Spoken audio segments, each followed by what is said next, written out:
Advertencia. Este programa, sus componentes y posibles invitados no tratan de expresar ideas políticas ni religiosas. En este programa solo divulgamos hechos históricos y relatamos leyendas, sin ningún posicionamiento político, ni religioso, ni social.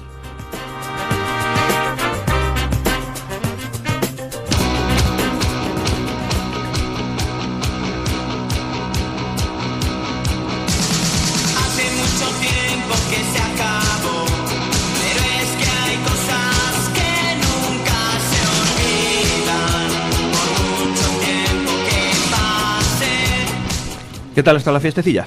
La fiestecilla ha estado mejor que en el siglo XIX. ¿Mejor que en el siglo XIX? Sí, en el siglo XIX yo creo que no había esta fiestecilla. No había esta fiestecilla. Estábamos ahí muy jorobados nosotros. Sí, mucha gente. Había gente. Sí, no, sí. Ahí estamos yo creo que mejor que en el siglo XIX.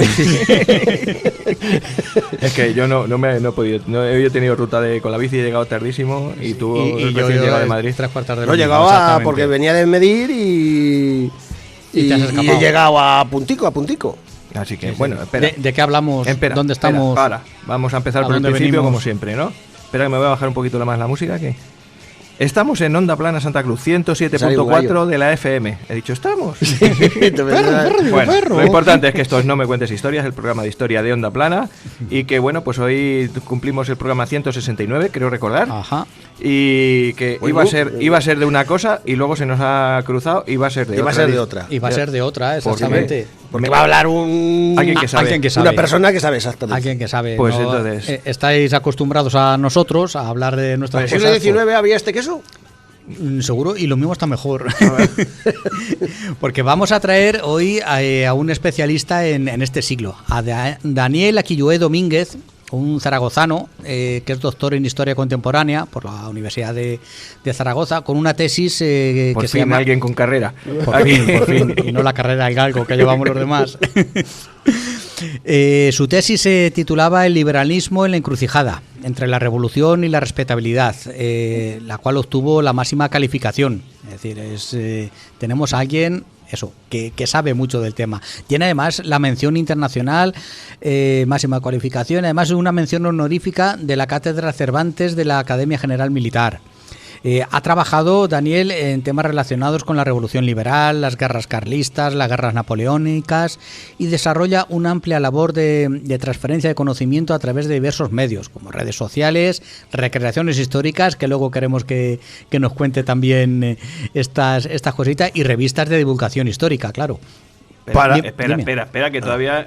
¿Sigue todavía? Sí, sigue. Sí, un poquito. Nada, simplemente decir que, bueno, le contacté con él hace tiempo, lo venía siguiendo a través de Twitter, que yo por lo menos le conozco dos libros, uno que es En Guerra Cuchillo, sobre los sitios de Zaragoza, y el otro, España con Honra, que ha salido este año, que es sobre el siglo XIX, que nos aporta una visión totalmente distinta. Se te ha olvidado lo más importante. Dime. Que es docente, igual que yo. Entonces es verdad, es la mayor categoría. Exactamente. Magíster que está en todo.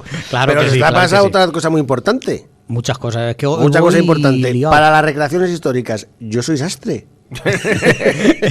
Que te quiero decir que te puede hacer el vestuario. Ya empezamos. Pues damos entrada. Luego te mando tarjetas. Este es nuestro director, el que está hablando. Pero me han dicho director porque pues no vale para otra cosa. No valgo para otra cosa. Dale ya las buenas tardes a este hombre. Buenas tardes, Daniel. ¿Qué buenas tal? Buenas tardes. Muy buenas tardes. Bienvenido a nuestra casa. Oye, el apellido Aquillué nos ha llamado mucho la atención. Pues el apellido viene de un pueblecito al lado de Jaca, en el Pirineo aragonés, que se llama Aquillué, y de ahí deriva el apellido, o sea, es un apellido jacetano. Ajá. Un apellido, es que no están acostumbrados a los apellidos nobiliarios. Tienes un García, un Pacheco, como es nuestro director. Yo soy Belinchón, que también soy de un pueblo de aquí viene un apellido de un pueblo de aquí al lado. De 100 habitantes. Nobiliario no es, es un nombre de pueblo. Claro. Tal cual. Más de pueblo que Joaquín hay poco. Ya te digo. Pues muy bien. Te iba a introducir leyendo parte del prólogo que tenías a este siglo XX, que fue, lo hemos estado leyendo antes, que fue lo que me gustó muchísimo y que puede servir bien para introducir a lo que ha sido tu labor, tu libro, y de lo que nos gustaría que nos hablaras. Comentabas en la introducción del libro, lo leo textual, Dice, así, la guerra de la Convención la pudo haber ganado la España de Carlos IV. Godoy fue un hombre de Estado y nunca fue amante de la reina María Luisa. Trafalgar no fue una batalla decisiva y en ella no se perdió la armada. El 2 de mayo no empezó la guerra de la Independencia, que también fue una guerra civil. Te metes de charco en charco. Detrás de cada coma te metes en un charco y después en otro y después en otro. En todo el barro y lanzando torpedos contra la línea de flotación de todos los mitos y contramitos que hay sobre la historia de la España del siglo XIX. Sí, empezando porque mi siglo XIX no es ni siquiera los 100 años del siglo XIX estricto, sino que empieza antes y acaba más tarde. ¿Dónde lo empezarías tú? ¿En el reinado de Carlos IV? Sí, pero en un momento muy concreto del reinado de Carlos IV, que es 1793, que es cuando empieza esa guerra de la Convención. Entre la monarquía española y la República Francesa. Y es el choque entre el choque armado con la revolución, y a la vez se va a permear España también de la revolución. O sea, nos vamos a empezar a impregnar de las ideas revolucionarias de la Francia del momento. Sí, y se unen con justo en ese momento, otro mito, con el cenit de la Ilustración española, que llega con Carlos IV y no con Carlos III. Claro, porque Carlos IV, si no recuerdo mal, fue recogiendo eso de los mejores ministros Carlos IV fue recogiendo los ministros de Carlos III, estaba por allí Jovellano, si no recuerdo mal. Exacto, y sigue desarrollando todos los proyectos ilustrados, todas las expediciones científicas, y es el momento más alto de la Ilustración española que existió, a pesar de lo que a veces se ha dicho. Aunque Goya en el cuadro de la familia Carlos IV nos lo ponga con esa cara, permíteme, Panoli. La cara Panoli, o sea, Carlos IV, la idea que tenemos nosotros es de un rey Panoli. Incompetente, igual que su hijo Fernando VII. Otro, exactamente. ¿Eran así realmente o...? Pues a ver, nos hemos quedado con la caricatura, ¿no? Sí. De estos monarcas. Carlos IV, como digo, era un monarca ilustrado que confió el ministerio, el gobierno, a hombres ilustrados. El principal durante 2 periodos de gobierno fue Manuel Godoy. Sí. Intentó fortalecer la monarquía, proteger a los ilustrados, como Goya, un montón de artistas y de científicos e intelectuales, diríamos hoy. De modernizar la Armada, que era uno de los centros punteros en ciencia, modernizar el ejército, restar poder a la nobleza tradicional y restar poder a la Iglesia, en favor de la monarquía en este caso, y tenían también incluso medidas en educación, como la reforma de Pestalozzi, que se quedó al final solo para unos pocos nobles, y un breve tiempo, pero tenía ideas muy novedosas. Sí, en esta época también empezaron las primeras desamortizaciones, si no recuerdo mal. A los jesuitas ya se les dio el toque. A los jesuitas los echa ya Carlos III en 1767, a los motines del PAN del 66, pero luego con Godoy, a partir de 1801, de acuerdo con el Papa de Roma, empieza con una pequeña desamortización, que es nimia, pero ya está ahí sobre la mesa. Abre la grieta, digámoslo. Sí. Y luego con Fernando VII, no es que fuera precisamente ilustrado, que no lo era, obviamente, pero hay que reconocerle una cosa: era un tipo listo, muy listo. Y me explico. En una época en la que los reyes perdían tronos e incluso la cabeza, retuvo el poder y murió en la cama en 1833. Eso es verdad. Eso sí es verdad. No es baladí. Sí. No, torpe no era. Otros adjetivos le podríamos colocar, pero torpe no. Buena gente no, pero torpe no era. Traidor torpe como el solo, pero... Oye, y lo que has dicho de lo de reforzar, hablando de Carlos IV, de reforzar el ejército, de todos estos puntos que has comentado, ¿no fue Godoy el que fue eso? O sea, ¿fue el rey mismo, Carlos IV, el que le encargó hacer eso, o fue Godoy el que le propuso hacer esto? son un tándem, o mejor dicho, un trío. Pero un trío no sexual como...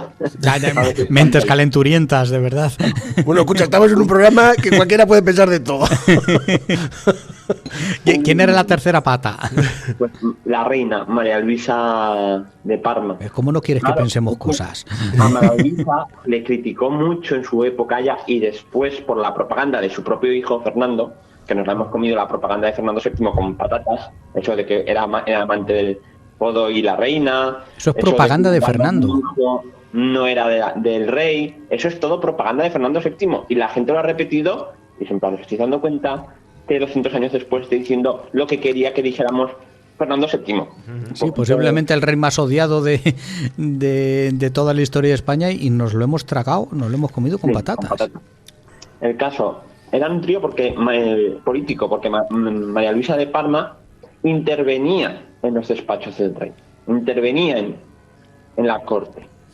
No era un mero adorno, sino que influía sobre el rey, influía sobre los ministros y tenía sus redes políticas. Con lo cual, eso provocó también todas las críticas que hubo hacia ella, como mala madre, como libertina, porque como me tomé en todo, porque no era lo propio o lo que se esperaba en determinados sectores de una mujer reina, ¿no? Más no siendo viuda, sino estando el marido.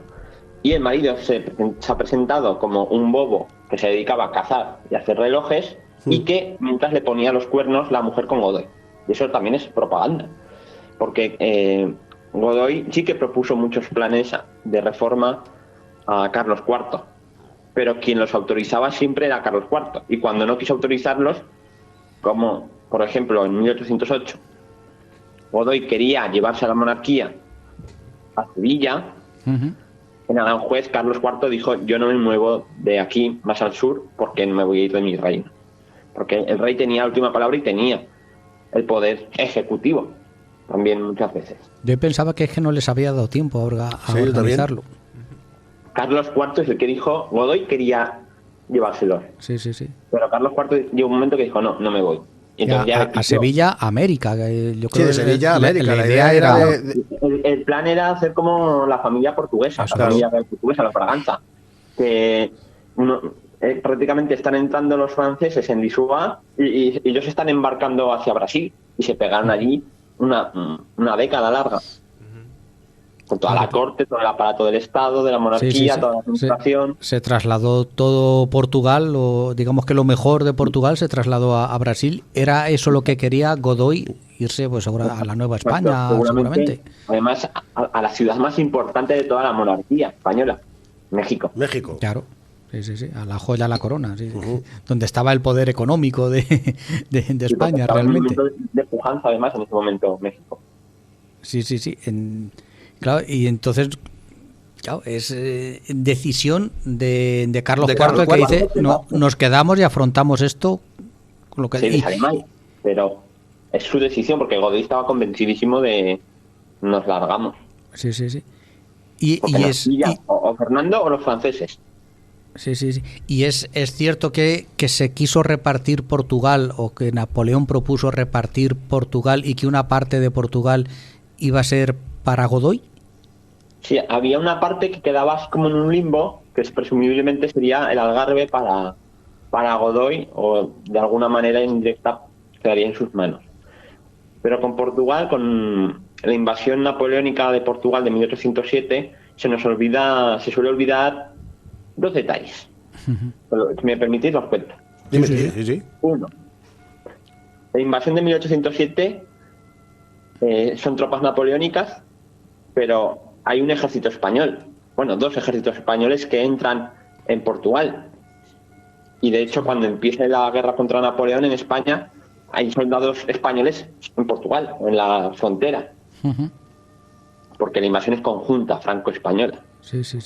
Y dos, hubo una invasión de Portugal antes, la de 1801, que es la Guerra de las Naranjas, una guerrita de nada.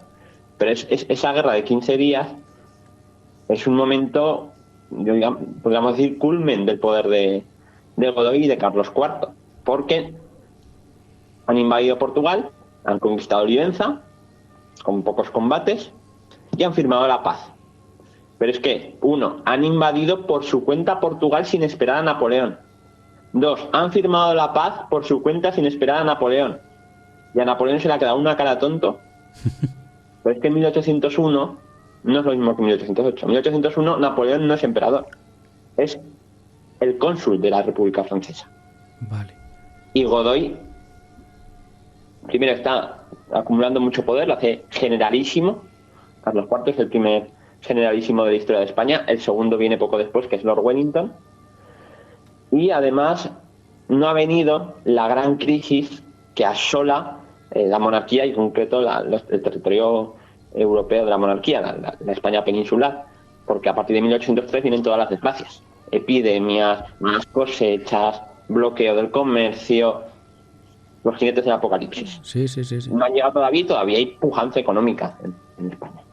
En el 1801, es decir, terminamos el siglo XVIII bien, pero es empezar y se empieza a torcer. Yo tengo económicamente hablando. Yo tengo entendido que esa guerra, la guerra de las naranjas, es como si fuera un anticipo, o sea, como que Godoy se anticipó a Napoleón y por eso en Olivenza le tienen como si fuera Godoy su salvador, ¿o no?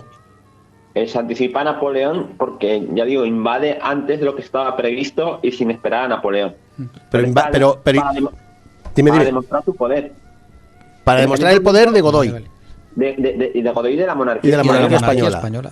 Frente a esa República Francesa con un cónsul que nadie sabe todavía en 1801 que va a ser emperador, que va a dominar el continente, que la República Francesa venía de un periodo muy movidito.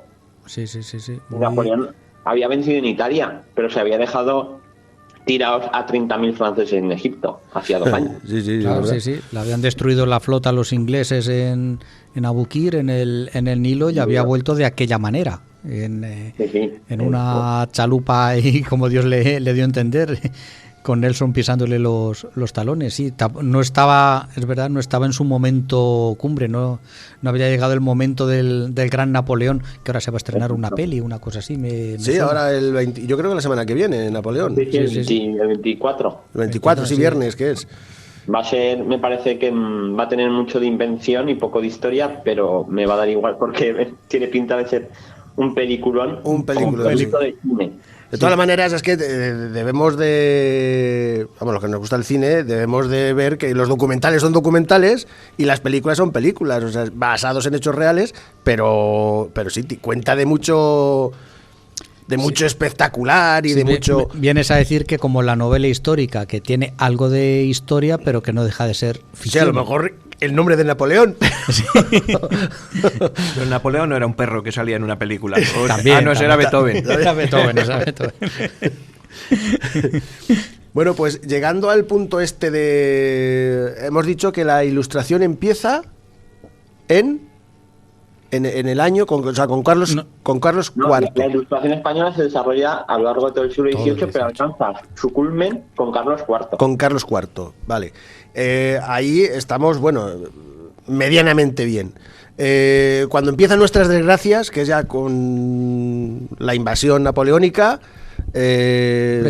Trafalgar tendría algo que ver también. Ahí sí, en 1805 tenemos entendido de que no destruyen la flota, no tenemos flota, mueren nuestros mejores marineros. ¿Esto es cierto? ¿Esto no...?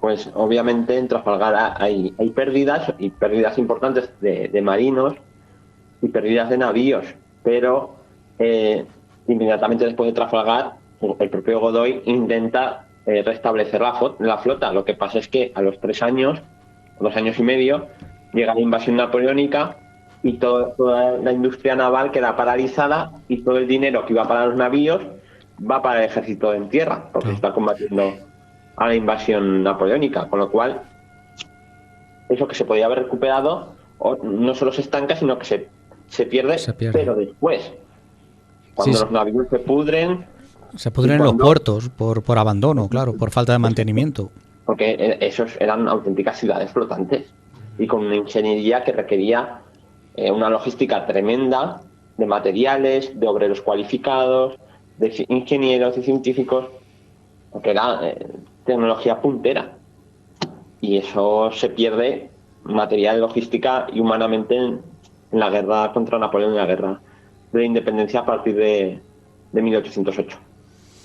Es decir, la Armada la perdemos realmente durante la guerra. La verdad que yo estuve hace unos años, estaba en Alicante y estaba el Escorial de los Mares. ¿Qué barco era este? Santísima Trinidad. Santísima Trinidad. Había una recreación de la Santísima Trinidad allí en el puerto no sabía yo que de Alicante. había una Tengo fotografía, luego te las paso. Es impresionante. Santísima... que yo sepa, no hay una de la Santísima Trinidad. El Escorial de los Mares estaba allí, sí. Vamos, eso es lo que decían, o por lo menos el cartel. Yo pasé y yo dije, oye, el Escorial de los Mares, voy a ver qué es esto. Y estuve haciéndome fotografías por allí.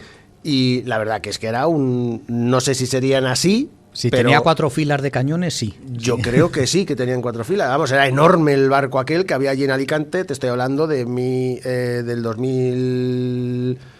14, 15 por ahí es donde estuve yo haciéndome las fotos esas. Y era impresionante ese barco. Entonces, como para mantener ese barco, pues sí, se necesitaba mucho... Claro, mucho material, la que dice Daniel, y mucho personal especializado. Si eso te invaden por tierra y la Armada pasa a un segundo plano, porque ya los ingleses se encargan, cuentas con la flota inglesa para ese tipo de operaciones navales, además coges a tus mejores tropas que están dentro de los barcos, la infantería marina, y la pones a combatir en tierra, que fueron, yo creo que... artillería y todo. Eso, exactamente, claro. Y artillería, desmontas literalmente los barcos. Y durante este tiempo, que dura la guerra napoleónica, que se le une también la guerra contra la guerra de Hispanoamérica, donde España perdemos todo, estamos hablando de que en el mundo también pasan otras cosas. ¿Qué es lo que pasa, por ejemplo, no sé, Francia, Inglaterra, para ser tan caótico, compararlo como lo que nos pasó aquí en España? Bueno, para empezar, las guerras napoleónicas tienen esa dimensión global. Bueno, la guerra de aquí en España, la guerra de la independencia de España. No, en Europa estaba Napoleón repartiendo palos a diestro y siniestro, a prusianos, austriacos y luego rusos. En 1 millón de bajas. Las guerras napoleónicas. Las guerras Napoleón, 1 millón de muertos. Ostras. En Europa. Entonces, 6 millones en dimensión global, ¿no? Porque se combate y hay guerras colaterales por Asia, por América y África. Entonces, hay muchos desastres en la guerra y no solo en la península. Lo que pasa es que el escenario bélico peninsular, España y Portugal, es especialmente virulento en la forma de hacer la guerra, ¿no? Y luego Inglaterra, que es en teoría la gran vencedora y la gran beneficiada de la derrota de Napoleón a partir de 1815, Inglaterra lo ha pasado muy mal los años de la guerra contra Napoleón, porque ha estado en muchos momentos sola luchando contra Napoleón, ya ha estado bloqueada, ya ha estado con su comercio, que es de lo que dependía una gran parte de la economía, pendiendo de un hilo. Y mientras está combatiendo a Napoleón, despliega 12.000 soldados británicos del rey de Inglaterra en la propia Inglaterra, porque está habiendo unos disturbios y un conflicto social tremendo, que es el movimiento ludita en 1812. Y a la vez Inglaterra, el Reino Unido, mejor dicho, tiene que mandar un ejército expedicionario a Estados Unidos, con el que entra en guerra entre 1812 y 1814. Que es cuando les queman el Congreso, si no recuerdo mal. El Capitolio. El Capitolio, exactamente. Washington es pasto de las llamas. Entonces... No hicieron, al hilo, ¿no hicieron por reconquistar las antiguas 13 colonias? ¿O era simplemente una expedición de castigo? Fue más de castigo. Pero si de camino caían, pues, pero... Sí, tenían demasiados frentes en ese momento como para meterse en una guerra de reconquista. Y la principal invasión va a venir por tierra de Canadá a Estados Unidos, ¿no? Claro. Canadá, que es parte de la monarquía británica todavía. Entonces, claro, tienes Inglaterra, por un lado, pendiendo de un hilo y con varios frentes, y con el conflicto interno. Tienes a Rusia, que Rusia le da, hablando coloquialmente, Napoleón le da una paliza, y el zar de Rusia firma la paz en Tilsit, 1807, y hasta 1812 se mantiene aliada de Napoleón, y luego esa guerra que va a ser devastadora para Napoleón, obviamente, que pierde 600.000 hombres. Los rusos prenden fuego a su capital. Sí, a Moscú. Recordemos. Sí.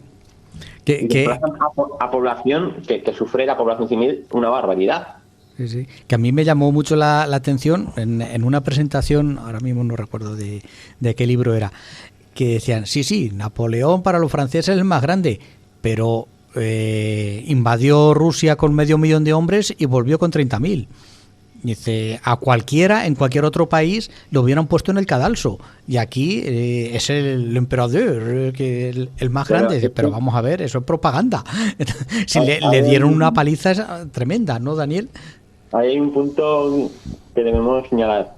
El ejército napoleónico del imperio es multinacional. De los 600.000 hombres con los que invade Rusia, franceses parece que eran 100.000. El otro 500.000 eran italianos, alemanes, polacos, españoles, poquito todavía. Entonces, van a ser los que más también sufran. No solo en Rusia, nuestro 2 de mayo nos acordamos de la carga de los mamelucos. Mamelucos eran tropas egipcias, ¿sabes? O cuando la caballería polaca tomó el puerto de Somosierra. Una carga prácticamente suicida. No envía a la caballería francesa, envía a la caballería polaca. Sí, como los cosacos, subiendo hacia la calle Toledo. Claro. Al final, sí, es verdad, sí, es ejército. Es un panorama mucho más diverso y complejo, y en todos los países afecta la guerra napoleónica. Y en todos los países hay que recordar que habéis sacudido Europa la Revolución Francesa. Pero la Revolución Francesa acaba en Francia con un emperador autoritario, que los movimientos políticos radicales homólogos en Inglaterra acaban en la horca en 1803, con Despard. A los luditas, a los que destruían las máquinas, ¿te refieres? ¿O estos son otros? Pero antes hay una conspiración, ¿sí?, de el matrimonio de Despard que quiere juntar a irlandeses católicos, a esclavos negros, a obreros de las primeras fábricas cabreados.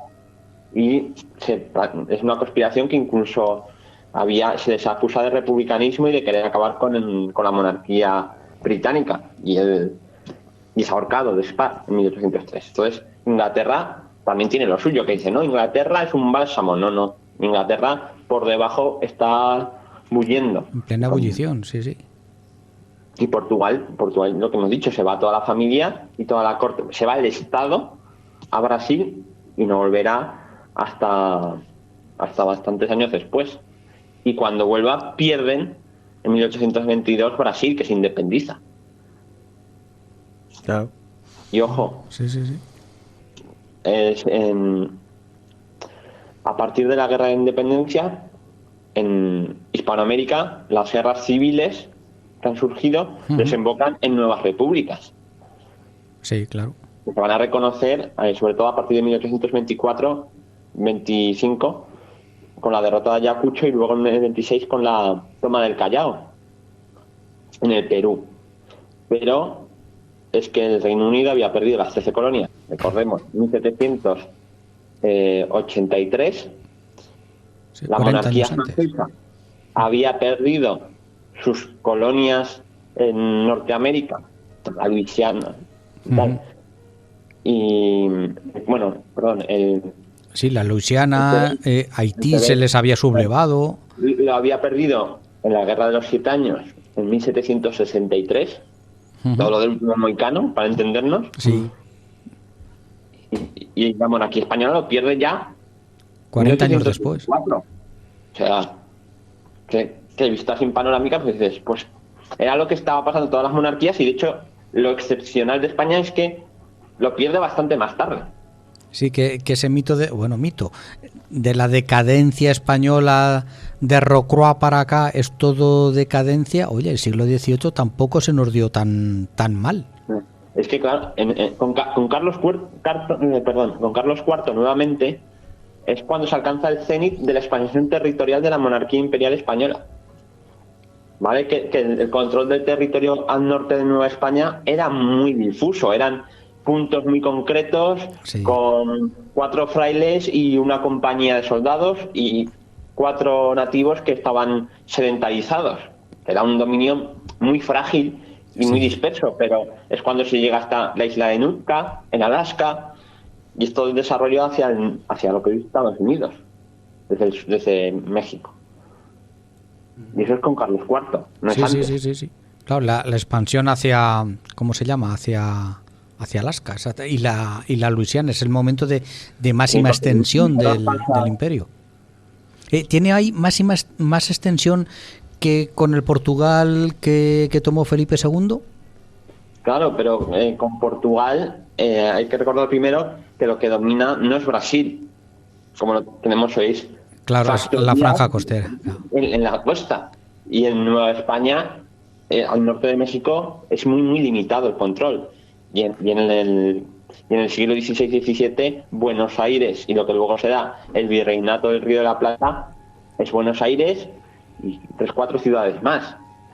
Eso. Sí, que no era la Argentina, pensamos en Argentina, pero no, la parte de la Patagonia y la mitad de la Pampa, ¿no? La Patagonia es independiente hasta finales del siglo XIX, que ya la nueva República Argentina, tras 80 años de guerras civiles, lanza esa campaña del desierto a masacrar a los mapuches. No, hombre, si los indios los matamos nosotros. ¿Qué cosas tienes? Dices unas cosas, Daniel, de verdad. Vamos, qué manía de romper mitos. Pero si las guerras de la independencia de Hispanoamérica, claro, tú dices, y no eres el único, cada vez hay más gente que dice que son realmente guerras civiles entre españoles. Exacto. Y hay que recordar, por ejemplo, que uno de los líderes que luego se independentistas o que se convirtieron en padre de la patria, luego argentina y chilena, que es el general San Martín. San Martín era soldado del ejército de la monarquía de Carlos IV, y San Martín lucha en la batalla de Bailén en 1808, combatiendo contra Napoleón. San Martín lucha en el asedio de Badajoz en 1810, si mal no recuerdo, también, con Menacho. Y luego ya se va a Buenos Aires y ahí se pone a la cabeza de las fuerzas del gobierno de Buenos Aires, ¿no? Pero son vidas que muy de película, además, por cierto. Sí, claro. Pero que comienzan en un punto y sin la sensación de estar traicionando sus principios, van de un lado a otro. Luego vamos a tener, por ejemplo, conocemos todo el mundo a Espoz y Mina, el guerrillero, ¿no? Que luego es liberal, tal. Pero este Espoz y Mina no se llamaba Mina, era Espoz. Mina se llamaba su sobrino, Xavier Mina el Mozo. Pero que a Mina el Mozo lo capturan los franceses en 1809 y su tío, Espoz, se queda con el apellido y con la guerrilla y la fama. Pero luego Xavier Mina vuelve, después de estar preso en Francia, y con su tío da el primer pronunciamiento liberal, en 1815, en Pamplona, que proclama la Constitución de Cádiz. Evidentemente le sale mal y se tienen que exiliar. Y entonces Xavier Mina dice, ¿cómo puedo seguir luchando por la libertad de España? Y se va a México, bueno, a Nueva España, sí, todavía, y se pone al frente de la insurgencia contra el virrey, y será fusilado por el batallón Zaragoza en 1817. Y se da la dualidad de que este héroe de la guerrilla contra Napoleón, héroe español, es también héroe mexicano, porque luego va a ser tenido como héroe de la independencia. Aunque ahí está la línea difusa de si combatía por la libertad de España desde México, entendiendo que México también era España, o si y luchaba contra Fernando VII, claro, o si luchaba por la independencia de México contra... Sí. Porque la línea ahora la vemos muy clara, pero entonces era muy porosa y muy difusa, ¿vale? La lucha por la libertad era algo mucho más amplio. Claro, podía luchar contra Fernando VII, pero manteniendo la lealtad a España, por así decirlo. Yo lo que no quiero es un rey absolutista, pero sí quiero no quiero un México independiente. Entonces, bueno, por poner un ejemplo de estas... Sí. De cómo se curaba la gente y de cómo cambiaban las cosas en ese siglo XIX.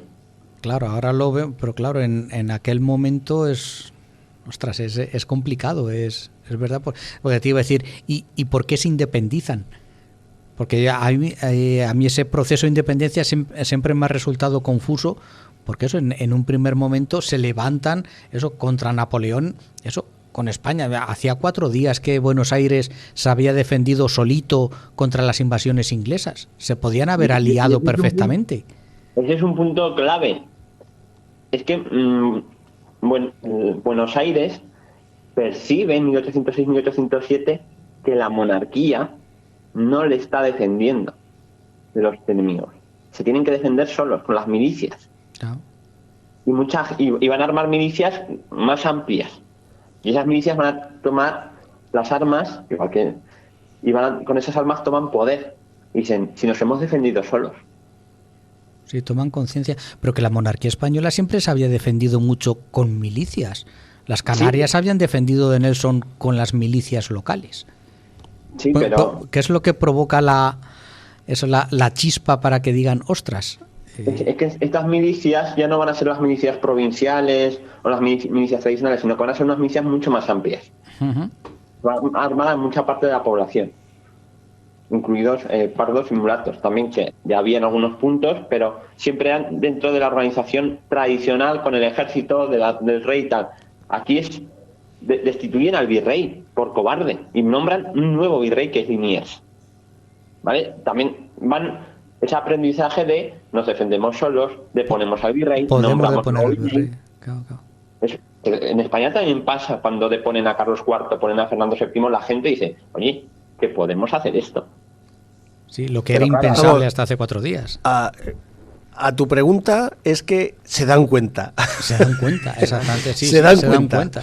Se dan cuenta de que lo pueden hacer ellos solos. Toman conciencia, exactamente. Toman conciencia y tienen el don del momento, porque la monarquía entra en crisis por la invasión napoleónica. Luego tienen las armas, los medios. Y luego, inicialmente, declaran la independencia de Napoleón, porque las noticias que llegan en 1809-1810 a Buenos Aires, a México o a Caracas es Napoleón ha conquistado España. Tiene la monarquía, claro. Pues nos independizamos de Napoleón y reconocemos teóricamente a Fernando VII, que está en algún lado de Francia, preso, y esperamos que venga aquí algún día. Sí, es decir, la primera sublevación, digamos que es para reivindicar la españolidad de ese territorio o seguir manteniendo la fidelidad a ese rey preso. Al rey preso, pero de facto es un autogobierno. Claro. Y claro, en España hay una regencia y unas cortes en esos momentos. Uh-huh. Pero claro, es una autoridad nueva. Y dicen, no, nosotros no los reconocemos. Pero luego hay partes que sí que los van a reconocer y van a enviar diputados a Cádiz. A las cortes de Cádiz. De Nueva España. Pues porque, claro, hablamos de Hispanoamérica, pero Hispanoamérica es inmensa. Es un territorio inmenso. Y luego ahí también van a influir disputas locales entre las oligarquías locales. Unos van a ser realistas, otros van a ser independentistas, entre las milicias, entre los líderes populares. Por ejemplo, en el caso de Venezuela, Boves, que es primero realista, pero luego se va con los años a pasar al bando independentista de Bolívar. Y va a haber muchos cambios. Y de la idea inicial a lo que surge es improvisación continua. Y al final pues surgen nuevas repúblicas. Pero eso no estaba sobre la mesa en 1808 ni en 1810. Pero a partir de 1815 se empieza a pensar. Con 1815 es la expedición de Morillo, que lleva 15.000 hombres a combatir a tierra firme en Venezuela. Okay. Que Morillo, por una parte, realista, un expedicionario, el general que envió España en ese momento, y luego eso que se le ve como un tipo duro, porque fue realmente, creo que fue duro en su actuación en América, y luego fue eficaz a corto plazo. Sí, en Tras eso, lo que esperaban, incluso los propios militares leales, es que viniera un perdón general del rey. Ajá. Primero el palo, luego la zanahoria. Y luego la zanahoria. Sí, pero o sea, a lo que iba... Primero reprimía a los insurrectos y luego venía... Y luego venía el perdón real. Sí, yo a lo que iba es que luego fue Murillo, en 1823, si no recuerdo mal, uno de los generales liberales en Galicia. Exactamente, que luchó contra la invasión, contra los 100.000 hijos de San Luis, que por un lado 10 años antes o X años antes le ves como un realista duro y luego años después es un general liberal. Pero es que no es incompatible nuevamente. Porque claro, pensamos realista en el marco peninsular, es alguien afín a la monarquía absolutista y de Fernando VII. Uh-huh. Pero realista en Hispanoamérica es leal a la monarquía española, pero podía ser realista, y se ve en los años 20 al 23, podía ser realista liberal o realista absolutista. Y de hecho se va a dar ya el reset definitivo cuando entren en guerra en el Perú los militares leales al rey liberales con los militares reales al rey absolutistas, y entran en guerra contra ellos a la vez que se están en guerra contra los independentistas, que a su vez también tienen sus conflictos. Sí, es un follón, casi todos contra todos. Bueno, pues para no quedarnos en las guerras hispanoamericanas y todo esto. Yo no he preguntado todavía, ahora me dejáis. Venga, Rafa. No, bueno, para no seguir aquí, terminamos la guerra de la independencia aquí en España. Hemos visto que Napoleón, al terminar la guerra de independencia aquí en España, pierde en Rusia, Francia cae. Inglaterra vemos que las está pasando canutas también por sus conflictos internos y tal. A partir de aquí, llega Fernando VII aquí en España y empieza el absolutismo, pero el riego va y se subleva. Y tenemos aquí el trienio liberal, claro. Y Fernando VII muere y... 10 años después. Bueno, sí, 10 años después. Pero empiezan las guerras carlistas. ¿Quieres llegar a las guerras? Aquí empezamos otra vez con más guerras, más conflictos, más... Esto es en España.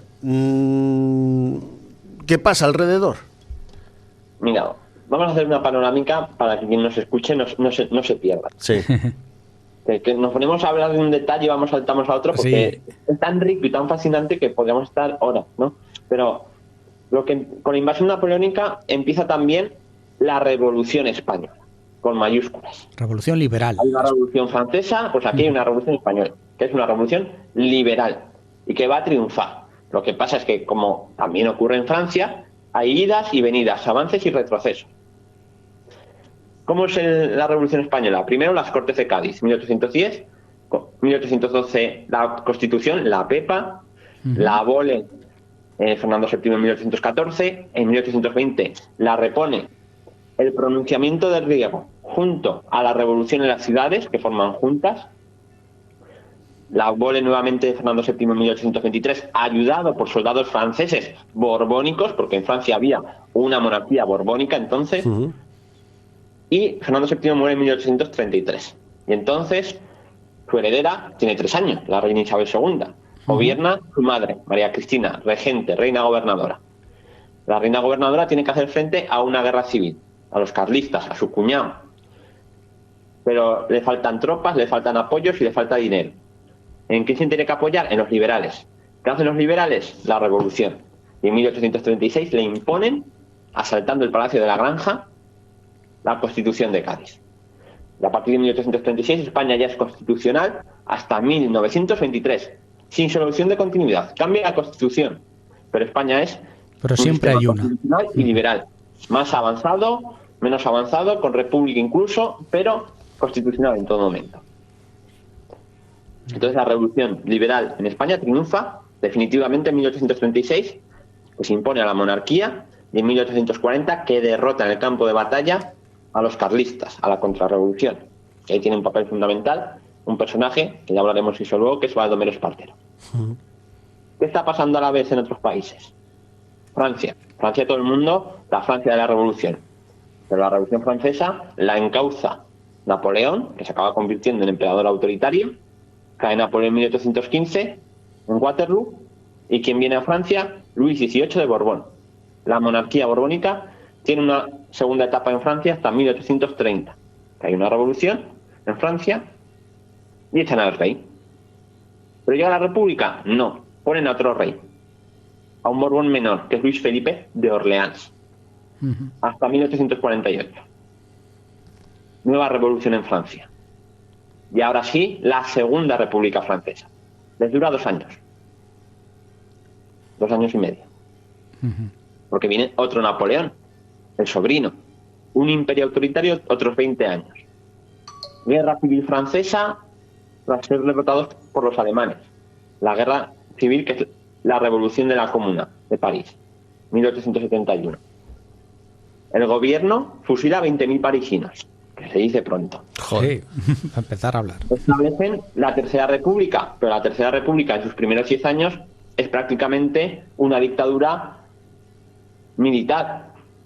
Y luego ya, a partir de 1880, empieza a liberalizarse la Tercera República. Entonces, hasta 1880, los logros políticos de la Revolución Francesa, iniciada 100 años antes, no se consolidan.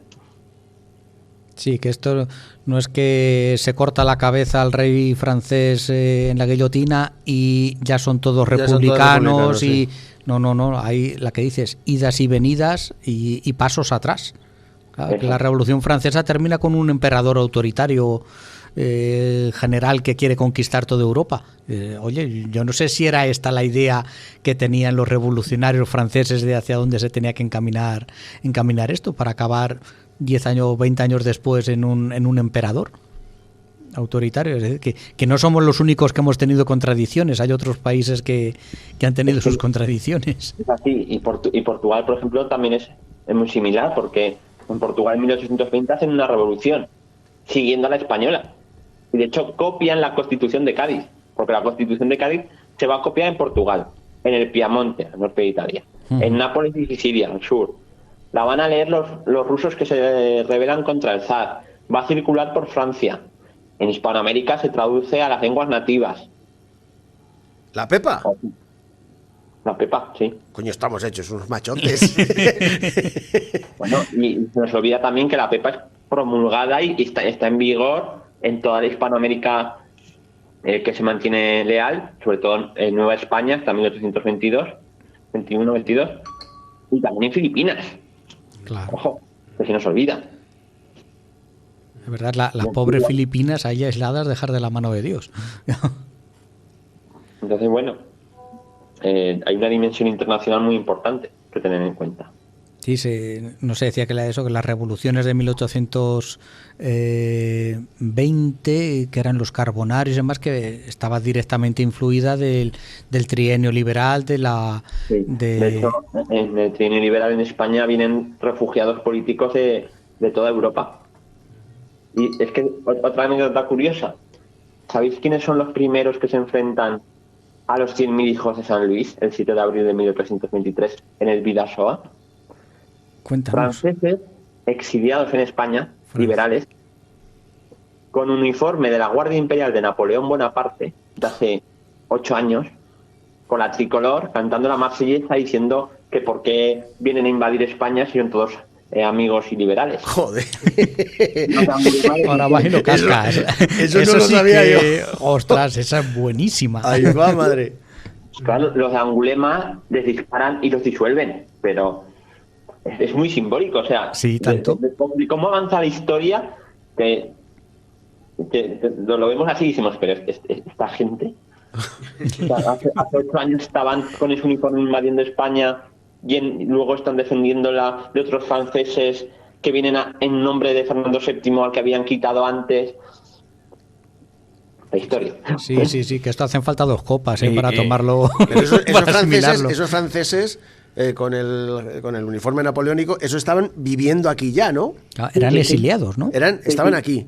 Estaban acogidos. Y es que, de hecho, el gobierno español liberal tiene una política de asilo para todos estos liberales franceses, italianos, polacos, que vienen... Igual que había... para combatir por la España constitucional en 1823. Claro, igual que había españoles liberales, los afrancesados, que se marcharon con el ejército francés a Francia, como exiliados. Goya, no sé, se marchó como exiliado. Goya se marcha después, pero Goya era francesa, sí. Pero fíjate, otra cosa que mucha gente no sabe. Los afrancesados van a ir volviendo luego a España. Y van a ser muy importantes al final del reinado de Fernando VII. Porque los afrancesados muchos de ellos eran personal técnico-administrativo para hacer reformas administrativas que reformaran la monarquía y le hicieran funcionar en un momento de crisis, sin hacer la revolución política. Porque los afrancesados, por ejemplo, odiaban a los liberales de Cádiz, porque decían que eran jacobinos, revolucionarios, y ellos querían orden.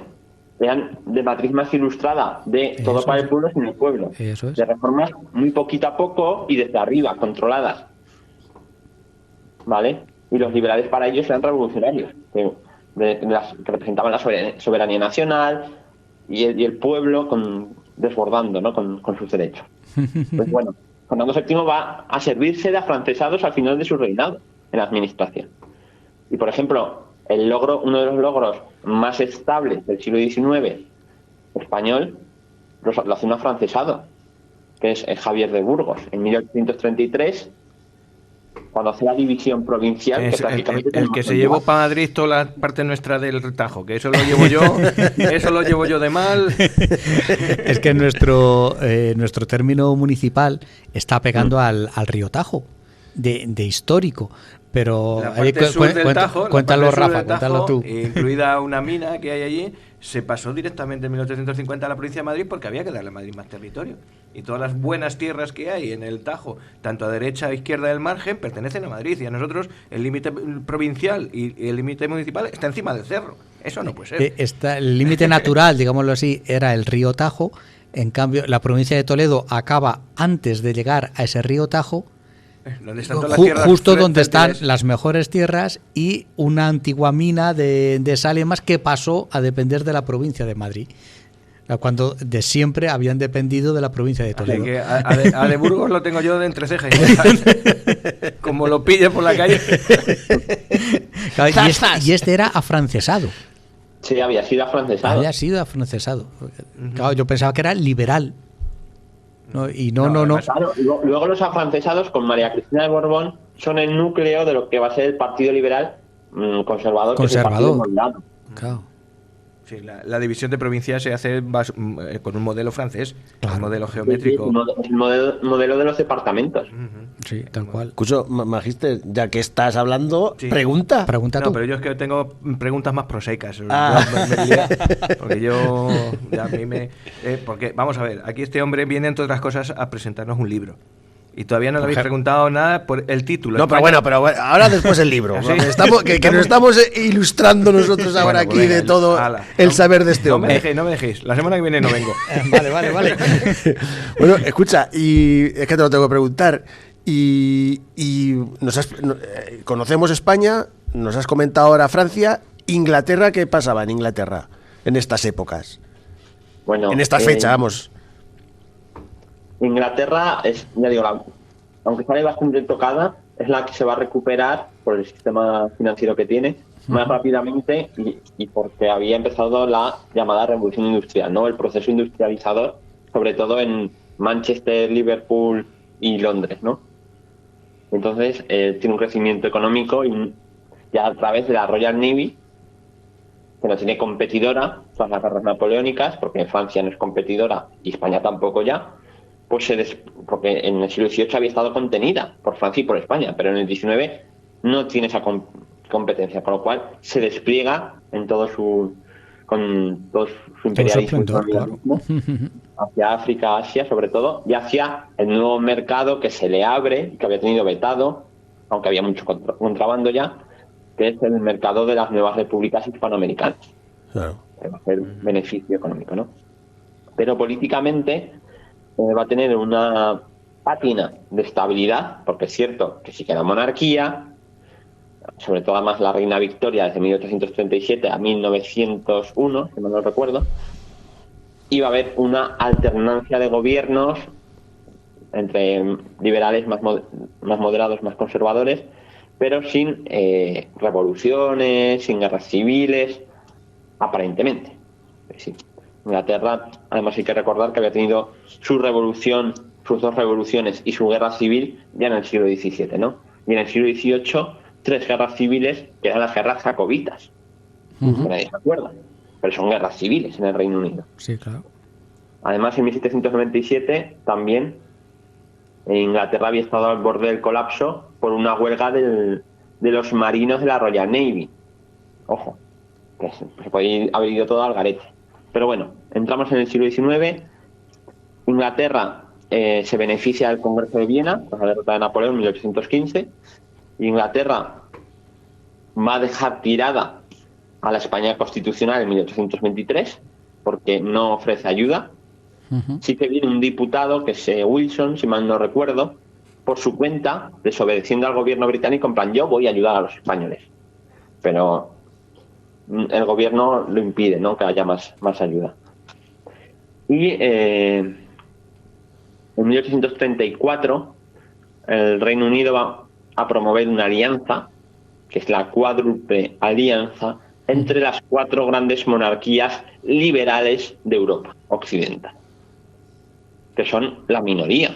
Son Portugal, Reino Unido, Francia y España. 4 monarquías liberales en 1834. Pero claro, es la minoría porque ¿qué tienen enfrente? Al Reino de los Países Bajos, al Reino de Prusia, al Reino de Nápoles, al Reino de Austria, bueno, Imperio Austrohúngaro, luego al Imperio Ruso. O sea, son todo potencias absolutistas en Europa todavía. Entonces las 4 liberales hacen piña y se van a ayudar entre ellas. España va a ayudar a Portugal en 1834. Portugal, Francia e Inglaterra van a ayudar a España en la guerra carlista, apoyando a Isabel II. Y van a mantener cierto orden en Europa occidental. Y luego lo que ocurre con el parlamentarismo británico, primero es que tiene 2 cámaras, que son la de los comunes y la de los lores, que llegan hasta hoy. Pero es que la de los lores y el gobierno también de los comunes va a seguir estando en manos de la nobleza, en buena medida. No quitan a la nobleza como pasa en Francia o como pasa en España. Los nobles británicos van a seguir teniendo mucho poder, empezando por Lord Wellington, ¿no?, que tiene poder en el gobierno, no solo militar. Y también va a tener que hacer frente, no a una revolución, pero sí a demandas de sufragio, porque podían votar muy poquitos hombres en Inglaterra, muy poquito. Y no van a conseguir, de hecho, el sufragio universal masculino hasta el siglo XX, cuando, por ejemplo, la Constitución de Cádiz, en 1812, ya establecía el sufragio universal masculino, o en Francia se había establecido ya en la primera revolución, a finales del siglo XVIII. En Inglaterra, hasta el siglo XX. Porque van dando con pildoritas los derechos políticos. De ahí, por ejemplo, está el movimiento cartista, que en 1848 reúne a 2 millones de manifestantes frente al Parlamento en Londres. Los aporrean. 2 millones. Se dice pronto, ¿eh? No, perdón, 2 millones de firmas. Pero, pero que no está mal. Una manifestación masiva. He dicho 2 millones que no había tanta gente. Por eso. 2 millones de firmas. Pero la manifestación, además me parece que hay una fotografía, porque ya dice estar la fotografía, una manifestación con cientos de miles de personas frente al Parlamento. Entonces, bueno, aparente estabilidad, pero mucho conflicto interno también. Inglaterra. Claro, y está empezando el movimiento en Italia y en Alemania, que entonces no existían como países, sino que estaban empezando en su proceso de formación como para alcanzar la unidad. Como y las llamadas unificaciones italiana y alemana, sobre todo la italiana, en realidad es una guerra civil o una guerra de conquista, depende cómo se mire. Sí, desde el Piamonte hacia el sur. Hacia el sur, exacto. Sí. Bueno, y poco más o menos en Alemania. Los prusianos se acabarían imponiendo por la razón o por la fuerza. Derrotan sobre todo a Austria en 1866, habían derrotado a Dinamarca en 1864 y los demás se unen sobre todo cuando declaran la guerra a la Francia de Napoleón III en 1870. Es una guerra además relámpago. Sí. Porque va a acabar el ejército napoleónico en meses. Y bueno, nos estamos centrando en Europa, pero la naciente Estados Unidos y la vieja Rusia, ¿qué es lo que pasaba en esta época?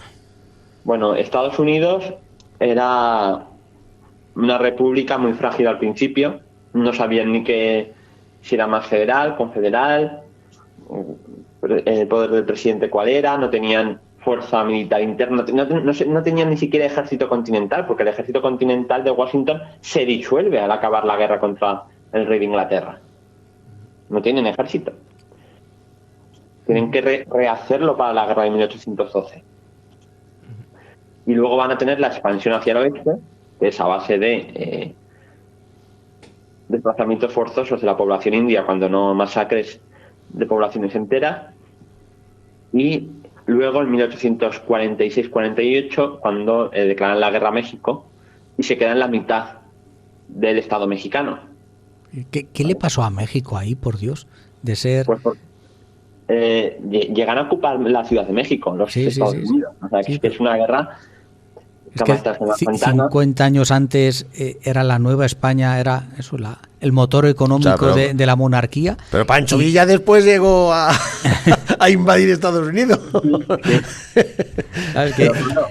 En México lo que pasa es primero que toda la zona norte, el control sigue siendo débil, como habéis dicho con la Nueva España, asentamientos muy dispersos, que hay una entrada muy importante en la zona norte de colonos anglosajones o inmigrantes de otras partes de Europa, y tienen que hacer frente también a cómo construir el Estado, si federal, si centralista, si más poder del presidente.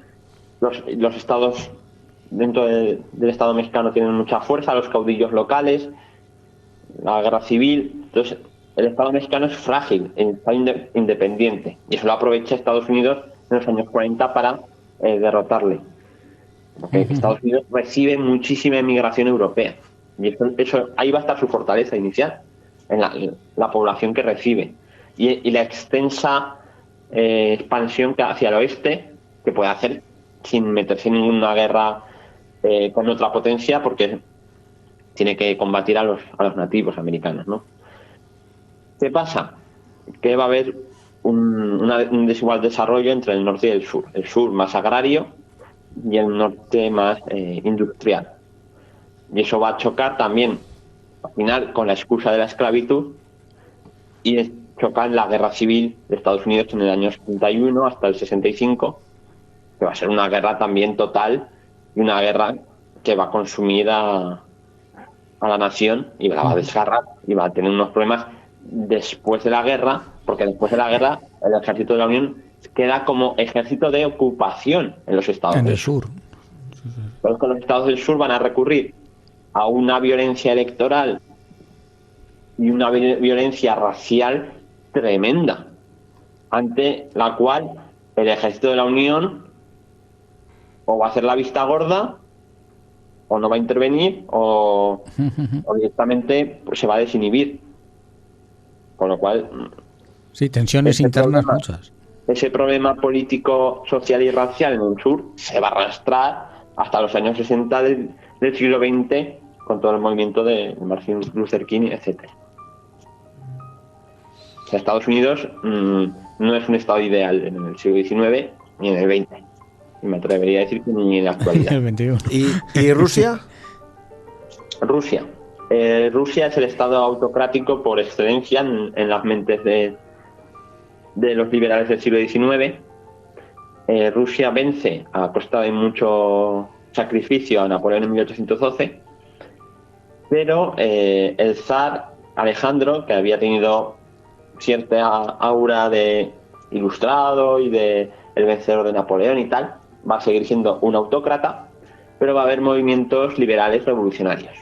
En concreto, en 1825, cuando muere el zar, aprovechando esa circunstancia de incertidumbre, una serie de oficiales liberales del ejército ruso, muy influidos por la Constitución de Cádiz, por el ejemplo de Rafael del Riego, no sé, España llegando a Moscú, pues esa serie de oficiales que van a hacer un pronunciamiento, además pronunciamiento de manual. Se plantan en la plaza, proclaman al nuevo zar, que va a ser, me parece que era el zar Miguel, y dicen, se plantan con sus tropas y dicen que va a haber el nuevo zar va a traer libertades, tal, y se va a avanzar hacia un sistema representativo, una reunión de la Duma, me parece que es la Cámara rusa, y se plantan esperando, la gente en plan, ¿qué pasa? Y esperan que como ellos se creen con la razón y que son los libertadores, pues el zar y toda Rusia van a decir, sí, tenéis razón, venga, vamos a cambiar. Es la idea utópica, ¿no?, de estos hombres tan románticos de comienzos del 19 en Rusia, en España y en todas partes, ¿no? ¿Qué pasa? Que el zar moviliza al resto del ejército, palantan los cañones, lanzan metralla y matan a parte y a otros los mandan a Siberia. Entonces, Rusia va a seguir siendo un imperio autocrático prácticamente hasta 1905 con la primera revolución rusa. Que también tener lo suyo.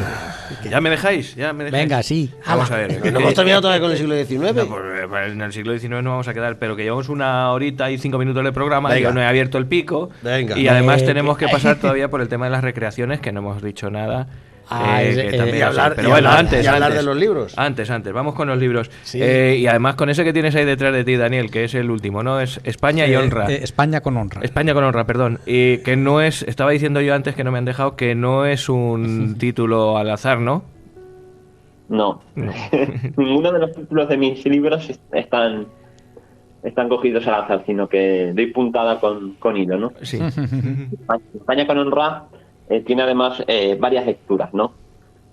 Para empezar, sigo una dinámica de mis títulos que son 3 palabras. La mayoría de mis libros tienen 3 palabras. Armas y votos, guerra y cuchillo, España con honra, ¿no? Juego con eso. Y luego ya el subtítulo. Pero España con honra tiene una faceta para mí reivindicativa de la historia. No es una reivindicación política, sino histórica, de reivindicar la historia del siglo XIX, porque en el siglo XIX está todo. Todo lo que penséis del mundo actual, una de dos, o se inventó en el siglo XIX, o se ensayó en el siglo XIX, o se reinterpretó en el siglo XIX. Eso para empezar. Luego podemos hablar sobre ello.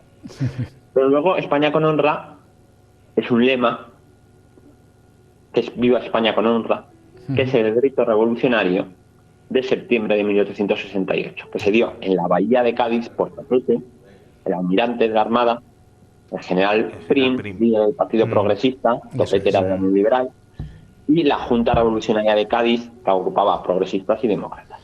Y que toda esta amplia coalición echó del trono a Isabel II, iniciando el llamado sexenio democrático o revolucionario, 1868-1874, en el que se ensayaron diversas formas de gobierno y de Estado democráticas, pero que tuvieron que hacer frente a una guerra civil en Cuba, a una guerra civil carlista en el norte y a distintas conspiraciones. Hubo un gobierno provisional, una constitución democrática en 1869, una monarquía democrática con Amadeo de Saboya y una primera república que primero fue democrática y federal y después autoritaria y centralista, ¿no? Pues todo eso empezó con el grito de Viva España con honra. Es un grito esencialmente político de demandar una nación liberal y democrática. Ahora bien, como explico en el propio libro, también tiene su lado perverso o su lado sombrío, sobre todo obviamente desde en nuestro presente, ¿no?, con nuestra mirada. Porque España con honra también hacía alusión a la vida privada de la reina Isabel, según, porque se decía que la reina deshonraba a la nación. La deshonraba, políticamente, económicamente por los casos de corrupción, pero también moralmente, porque la reina tenía amantes y eso no se podía consentir a una mujer, con lo cual tiene esa la esposa del emperador, la esposa del César. Entonces,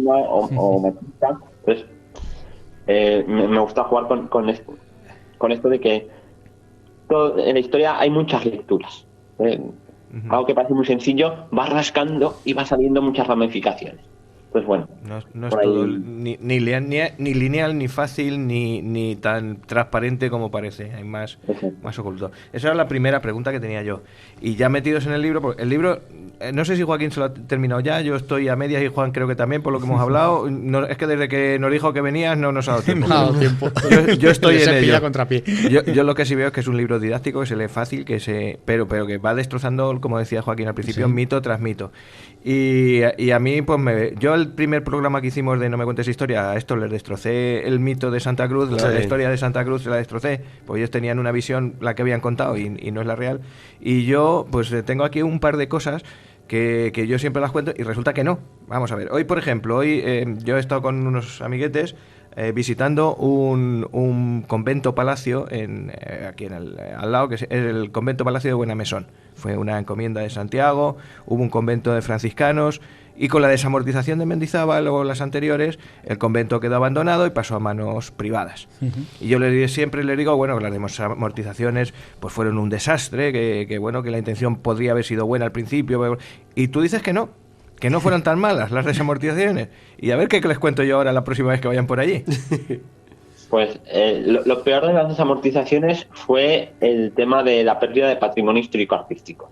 Claro, es que... Cosa que no se les ocurrió pensar en medio de la guerra civil que tenían con los carlistas, y cosa que después de la guerra, sobre todo a partir de 1841, se intentó subsanar con las comisiones de patrimonio y la creación de museos histórico-provinciales, ¿vale? Que se empezaron a crear entonces para aglutinar todo este patrimonio de iglesias y conventos desamortizados. Pero en su contexto y en su momento, igual sin la desamortización, una de dos: o el Estado-Nación español no hubiese surgido o no hubiese surgido así, o tendríamos reinando a la dinastía borbónica en su rama carlista, ¿no? Porque lo que hace la desamortización de Mendizábal de 1836 fundamentalmente es dotar de edificios públicos, cuarteles y escuelas fundamentalmente al Estado y oficinas, dotar de liquidez para pagar a un ejército de casi 300.000 hombres que está combatiendo a los carlistas y les va a vencer. Y, más importante todavía, casi, dar crédito internacional, porque las finanzas a nivel internacional de España estaban hechas trizas. ¿Por qué? Porque Fernando VII, por ejemplo, no había reconocido la emisión de deuda de los gobiernos liberales del Trienio. Entonces, Mendizábal, que es un hombre con contactos en Londres, liberal, obtiene créditos internacionales a través de la desamortización, diciendo: ponemos en circulación muchos inmuebles que van a generar un capital, que va a traer inversión y que además va a ampliar las bases que apoyen a la reina Isabel y al liberalismo. Ahora bien, hay críticas como la de Flores Estrada de no, es que se tendría que haber hecho por pequeños lotes. Hubo casos en los que se hizo. Hubo otros casos que fueron grandes burgueses o grandes terratenientes que compran. Hubo de todo, ¿no? Pero lo que está claro es que hubo un movimiento y un traspaso de propiedad de la Iglesia a burgueses, labradores y terratenientes. Y además, políticamente, quita poder a la Iglesia, que estaba en competición, incluso recaudando impuestos, un diezmo, con el Estado-Nación. Y el Estado-Nación tiene que ser omnipresente. No puede tener ni a la Iglesia ni a la nobleza con sus mini-estados como reyes de taifas. Pues no era tan mala la solución, claro, pues, pero estas cosas, otra visión. Hasta que no viene Daniel y te lo cuenta, pues nada. El próximo día le voy a decir, oye, que esto está en ruinas, pero no era tan mala la cosa. y la segunda, ahí sí que esto sí que es cierto, para el programa de hoy, el que íbamos a emitir, antes de contar con tu presencia, yo tenía preparadas unas curiosidades. Yo hoy iba a contar la estrambótica separación de Cartagena en su cantón, el cantón de Cartagena, la estrambótica historia del cantón de Cartagena. Y tú dices aquí en tu libro que realmente Cartagena no se independizó como tal. No. Cartagena se hizo capital de España. Hay que ver eso. Eso es mejor. Supérame eso. A ver qué hizo Antoñete. Y no quiso hacerse. Sí, le pidió ayuda a Estados Unidos. Bueno, Estado de Estados Unidos. Pero no me lo desveles, que lo tengo bueno, vale. Yo simplemente le pregunto que no sé qué pidió ayuda a Estados Unidos a la desesperada cuando ya estaba al final del asedio, en plan. Pero en realidad Cartagena, la revolución en Cartagena y en la región de Murcia y luego en todo el arco mediterráneo, en realidad, que la revolución cantonal, el primer cantón que se quería proclamar era el de Castilla la Nueva en Madrid. Lo que pasa es que le sale mal y se van hacia Cartagena, donde está ya por su cuenta, se adelantan los revolucionarios cartageneros, ¿no? Antes que lleguen los de Madrid. Y llegan los de Madrid y establecen el gobierno provisional de la Federación Española, es decir, de la República, una república paralela que no reconoce al gobierno de Madrid, pero es una república paralela española, esperando, además manda a la flota, a la armada, porque espera tener un dominio y gobernar sobre toda España. Lo que pasa es que son derrotados y se tienen que recluir dentro de Cartagena. Y tienen, como enseña, la bandera roja. Sí. Los turcos. Los turcos. Eso lo cuenta además en su libro Javi Santamarta, ¿no? Que cuenta estas anecdotillas. Pero es la bandera roja revolucionaria junto a la rojigualda, que es la bandera nacional. Conviven las dos, porque ellos son revolucionarios, republicanos muy de izquierdas, pero españoles. O sea, el combo, no hay contradicción ninguna, ¿no? Sí. Y eso, Cartagena se convierte hasta su capitulación el 12 de enero de 1874 en un gobierno paralelo. Es un ejemplo más de la Revolución Española, un epílogo, ¿no? Porque la Revolución Española en buena medida se había hecho todo el rato, desde 1808, con no me gusta el gobierno que hay en Madrid, sea de Napoleón, sea de Fernando VII, sea de los liberales conservadores, o sea de los republicanos moderados, a una junta, que es un organismo de gobierno autónomo de la ciudad o de la provincia o de la región, en nombre de la libertad de España, no reconozco al gobierno de Madrid y me autogobierno, pero como españoles, hasta que se cambie el gobierno de Madrid. No como independencia de Cartagenas. No. Aquí estamos esperando. No, en ningún momento es una independencia de España. Sí. Esto es como lo que ha hecho el delantero del Betis, el Panda, que dice: yo hasta que no cambie las cosas en la federación no voy a la selección. Pues esto sí era lo mismo. Yo sigo siendo de la selección, pero no voy hasta que no cambie. Porque no quiero. Así que sí. Pues bueno. Es muy curioso. Joaquín, te dejo que te metas con las recreaciones ya de una vez. No, es el apartado que me gusta, porque yo estoy medio metido en una, que llevo las redes sociales, que está ahí empezando, y querías que nos... ¿Llevas tú una recreación? No, yo hago uniformes. No puedo con este hombre. Y querías que nos contaras un poquito, Daniel, en qué consiste esto de las recreaciones, que la semana pasada estuve viendo unos recreadores que venían recreando, valga la redundancia, el viaje de Carlos V camino de Yuste, ahí cerquita de Ávila estuvimos, y te he visto por ahí vestido de militarote. A ver, que nos vas a enseñar una foto. No, un sombrero. Exactamente. Bueno, eso es un cubo de esos de Colón de detergente enforrado. Qué chulería. Que eso lleva muchísimo trabajo y tiene una afición. En este libro algo cuento, que es el libro de Soldados con Jordi Bru. ¿Estás tú metido también en ese libro? Sí, las 150 páginas de texto son mías. Las fotos espectaculares de Jordi Bru. Pensé que era de Jordi Bru solamente. Y los textos son míos. Muy bueno, muy bueno. Y yo salgo en varias fotos. Una de 1808 y otra de 1834. Yo te he visto en Espinosa Los Monteros, si no recuerdo mal, ahí pegando tiros a los carlistas. No, en Villarcayo. En Villarcayo, es verdad, en Villarcayo. Cerca. El Morrión, ¿no? De Milicia Nacional. A ver, yo he hecho recreación, bueno, me he vestido hasta de romano, pero yo he tenido traje de medieval, de siglo XIII, de campesino aragonés. He tenido traje, lo vendí, de notario del siglo XVII. Ajá. Y luego tengo de voluntario de Aragón de 1808, del ejército borbónico, de soldado francés de Napoleón de 1815, estuve en Waterloo. Y luego tengo el de Milicia Nacional de 1834-1843. Es de la banderilla encima, el gorro con la banderilla encima. Estas fotos las tienes que mandar luego para ponerlas en... Y claro, la recreación para mí, bueno, siempre digo 3 pilares, ¿no? Investigación, porque hay que investigar lo que se va a recrear.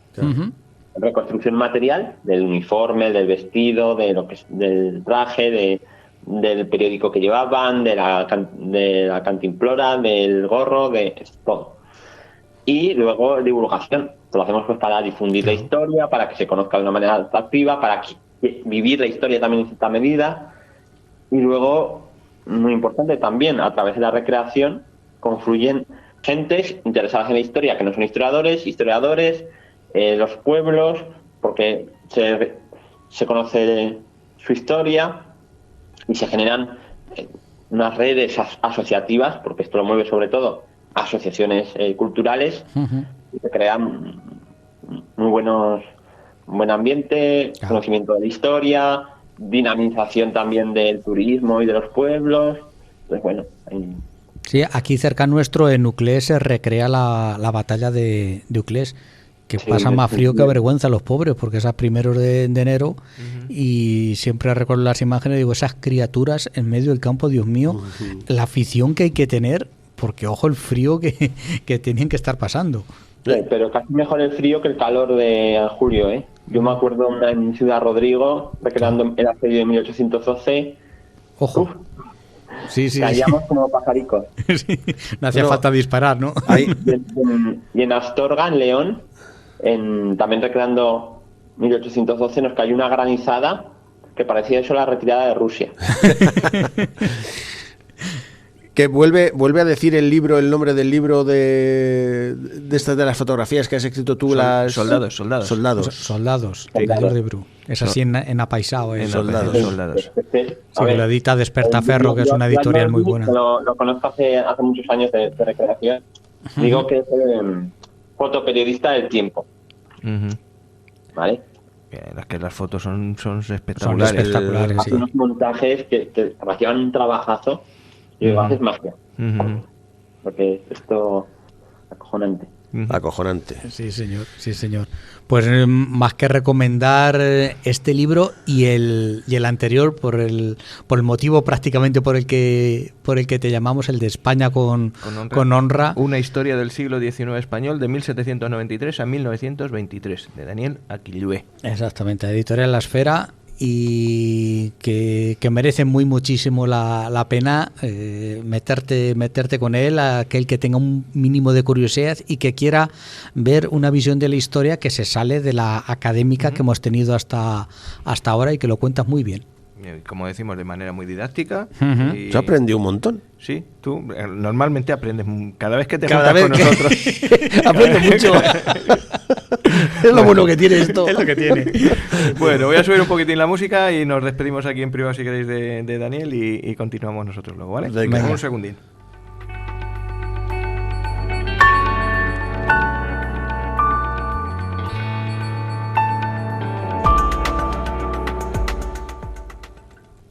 ¿Y quién lo dice? Tú mismo. Yo. Que estamos aquí debatiendo, que ya hemos despedido. Qué bien habla este hombre.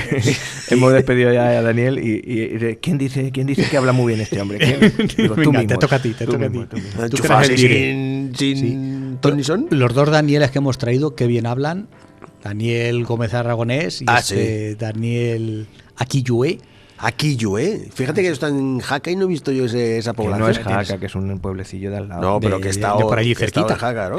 Tampoco has estado en la Cola del Caballo y está también allí a tiro piedra de Jaca. Eso está en Nordesa. Claro, pero ¿es Huesca también o no es Huesca? Sí. Ya está. Pero es muy grande Huesca. Pero es Jaca. Es muy grande Huesca. Así que bueno, pues nada. Pues encantados. Mucha gente así. Vamos a apuntar que tenemos muchos anzuelos por ahí lanzados. A ver si vamos pescando gente que sepa de historia. Y más hoy que, por cierto, hay que decir, la semana que viene tenemos que avisar primero a la gente que nos escucha por la radio normal que la semana que viene vamos a volver a poner tu programa de Lorca, el monográfico que hiciste de Lorca, porque además de que estuvo muy bien, hay que difundirle más.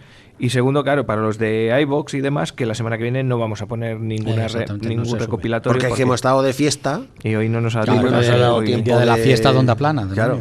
Hemos tenido que grabar un programa nada más, con lo cual... Porque ya teníamos cita con este hombre y no podíamos decir que no. Y entonces nos vamos a esperar a 2 semanas para sacar programa nuevo. Porque es así.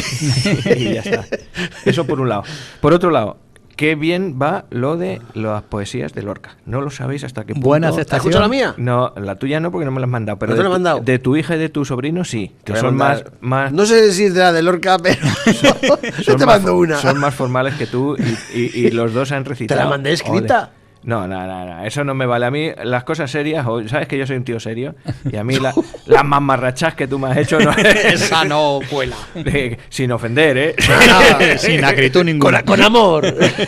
No, pero en serio, tenemos, nos han mandado cosas, nuestro amigo Jan de su madre, de su tía desde Francia, nos han mandado nuestro amigo granaíno, ¿no? Nuestro amigo José Luis desde Granada, una preciosidad. Una invitada que vamos a tener que ha cantado. Ha cantado. Pero escucha, no solo eso, es que nuestro amigo Cutú, que lo vamos a tener pronto también aquí en el programa, nos ha recitado con su propio clarinete grabado por detrás, con música también de la recopilación de Lorca. Es que se nota un profesional. A ver. ¿Cómo se puede tocar y recitar a la vez? Haciendo 2 grabaciones. Ah, amigo. Tú primero grabas el clarinete y luego sobre el clarinete. Lo vamos a hacer tú y yo, Rafa, con la bandurria. Exactamente. Y yo dando palmas. Y tú dando palmas. O sea, no sabéis hasta qué punto lo que me están mandando, lo que nos están mandando, porque vosotros también me los tuteáis, amigos, me lo reenviáis. Es bonito. Va a quedar un programa precioso. Y todavía tenemos pendiente una cuanta gente que nos tiene que mandar. Ya en esta semana vamos a cerrar, daré un último toque a los que me dijeron que sí, que yo con... Qué nervios, qué presión. También tenemos recitar por parejas, por tríos, gente recitando por tríos, o sea, de todo, es variado total. Y todos los tríos que está de moda. Sí. Mira, hemos tenido aquí uno. Así que nada, no hemos dicho redes sociales, eso, si quieres aprovecha y lo vamos diciendo. Vale, pues aprovechamos a recordar nuestro muro de Facebook, No Me Cuentes Historias, donde puedes ir encontrando los enlaces a nuestros programas, nuestra cuenta de Twitter, @NoMeCuentesOnda, ¿qué más tenemos? Nuestro canal de YouTube, No Me Cuentes Historias, y nuestras 2 cuentas de iVoox. Bueno, perdón, antes Spotify, que luego se me olvida, también No Me Cuentes Historias, y nuestras 2 cuentas de iVoox, No Me Cuentes Historias, que es donde sale el programa entero, y No Me Cuentes Biografías, que se emite los sábados a las 5 de la tarde, donde ponemos estas pildoritas un poquito más cortitas de programas pasados. En YouTube ya también tenemos podcast, en YouTube Music. ¿De verdad? Los programas que están subidos en YouTube con imágenes también están en podcast en YouTube. Pero yo esto del YouTube Music, ¿tienes que buscar YouTube Music? Sí, además casi todas las aplicaciones de los móviles, cuando tienes el paquete de Google, está el YouTube y el YouTube Music instalado ya de... Vale. ¿Sabes? O sea que con la app te funciona. Entonces si quieres los mismos programas que en iVoox o que en Spotify, si tú eres más de YouTube Music, pues ahí también puedes escucharlos. Aunque además en el YouTube normal, el clásico, los puedes ver con las fotillos de los programas. Y nos falta el WhatsApp. Es verdad, esa cosa tuya. Que sí, porque además por eso que nos podéis mandar poemas recitados por vosotros de Lorca. Esta semana es la última ya no damos más plazo. Los grabáis en el WhatsApp o nos los mandáis por correo electrónico, que ahora también lo hemos dado, que no lo hemos dado nunca, pero también está funcionando. No me cuentes ondaplana@gmail.com o en el 679984636 y te lo grabas. Y vamos a hacer un programa complementario al que vamos a poner la semana que viene, que fue tu monográfico sobre Federico García Lorca, pues un programa con recitaciones de nuestros oyentes, amigos, colaboradores, personas que hemos tenido invitadas, que es un honor y un orgullo que esta gente nos quiera. Además que algunos me consta que nos pone, oye, que me he tenido que esforzar, que lo he grabado 10 veces, que no me salía, o sea, que le ponen interés, que no es decir, me van a quitar del medio aquí, que es una gozada. Y con canciones de poemas de Lorca vamos a hacer un especial para terminar el año, que no la temporada. Yo creo que para el último que pongamos en diciembre, antes de irnos las mini vacaciones de Navidad, puede quedar ese programa terminado. Sí. Bueno. Así muy que, bien. Rigo, 679-984636, el WhatsApp. Y ya está. ¿Y ya está? ¿Ya nos vamos? Ya nos vamos. ¿Ya no ponen ni canciones? Ni sí, nada? No, tenemos 1:30 casi. Alberto nos va a cortar. Y está el del ayuntamiento está ahí esperando para cerrarnos la puerta. Para cerrarnos las puertas. Venga, así que la semana que viene, programa de Lorca para los de la radio, los de iVoox y demás y podcast, os esperáis una semanilla más. Que escuchen otro por ahí. Y bueno, 26 para el día 3 de diciembre. Ya estamos en diciembre, ¿no? Pues en diciembre ya hay que poner canciones de diciembre, ya del 1 de diciembre, el 2 de diciembre, el 3 de diciembre. Ya San Fermín. Me va a tocar. Me has adelantado. ¿Cuándo